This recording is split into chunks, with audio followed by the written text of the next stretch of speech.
Albert Einstein once said, everybody's a genius, but if you judge a fish by its ability to climb a tree, it will live its whole life believing that it is stupid. Ladies and gentlemen of the jury, today on trial we have modern day schooling. Glad you could come. Not only does he make fish climb trees, but also makes them climb down and do a 10-mile run. Tell me, school, are you proud of the things you've done?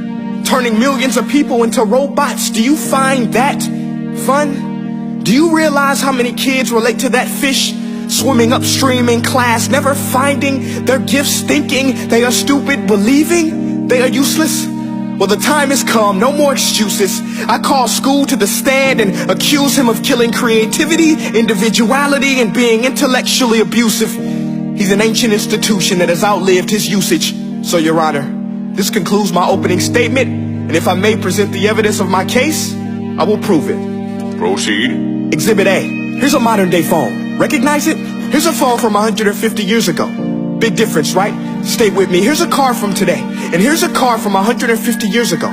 Big difference, right? Well, get this. Here's a classroom of today, and here's a class we used 150 years ago. Now ain't that a shame? In literally more than a century, nothing has changed. Yet you claim to prepare students for the future? But with evidence like that, I must ask, do you prepare students for the future or the past? I did a background check on you and let the record show that you were made to train people to work in factories, which explains why you put students in straight rows, nice and neat, tell them sit still, raise your hand if you want to speak, give them a short break to eat, and for 8 hours a day tell them what to think. Oh, and make them compete to get an A. A letter which determines product quality, hence grade A of meat.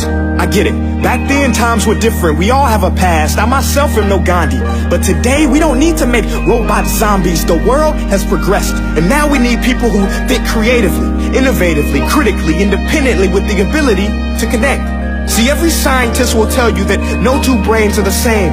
And every parent with 2 or more children will confirm that claim.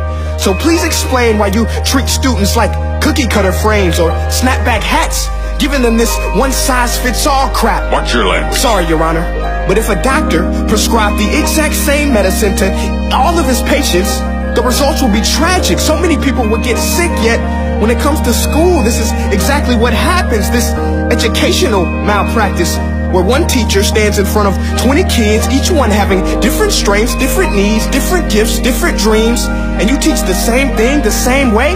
That's horrific. Ladies and gentlemen, the defendant should not be acquitted. This may be one of the worst criminal offenses ever to be committed. And let's mention the way you treat your employees. Objection. Overruled. I want to hear this. It's a shame. I mean, teachers have the most important job on the planet, yet they're underpaid? No wonder so many students are short-changed. Let's be honest, teachers should earn just as much as doctors, because a doctor can do heart surgery and save the life of a kid, but a great teacher can reach the heart of that kid and allow him to truly live. See, teachers are heroes that often get blamed, but they're not the problem. They work in a system without many options or rights. Curriculums are created by policymakers, most of which have never taught a day in their life. Just obsessed with standardized tests. They think bubbling in a multiple choice question will determine success. That's outlandish. In fact, these tests are too crude to be used and should be abandoned, but don't take my word for it. Take Frederick J. Kelly, the man who invented standardized testing, who said, and I quote, "These tests are too crude to be used and should be abandoned." Ladies and gentlemen of the jury, if we continue down this road, the results will be lethal. I don't have much faith in school, but I do have faith in people. And if we can customize healthcare, cars, and Facebook pages, then it is our duty to do the same for education, to upgrade it, change it, do away with school spirit, because that's useless. Unless we're working to bring the spirit out of each and every student, that should be our task. No more Common Core. Instead, let's reach the core of every heart in every class. Sure, math is important, but no more than art or dance. Let's give every gift an equal chance. I know this sounds like a dream, but countries like Finland are doing impressive things. They have shorter school days, teachers make a decent wage, homework is non-existent, and they focus on collaboration instead of competition. But here's the kicker, boys and girls. Their educational system outperforms every other country in the world. Other places like Singapore are succeeding rapidly. Schools like Montessori, programs like Khan Academy. There is no single solution, but let's get moving. Because while students may be 20% of our population, they are 100% of our future. So let's attend to their dreams, and there's no telling what we can achieve.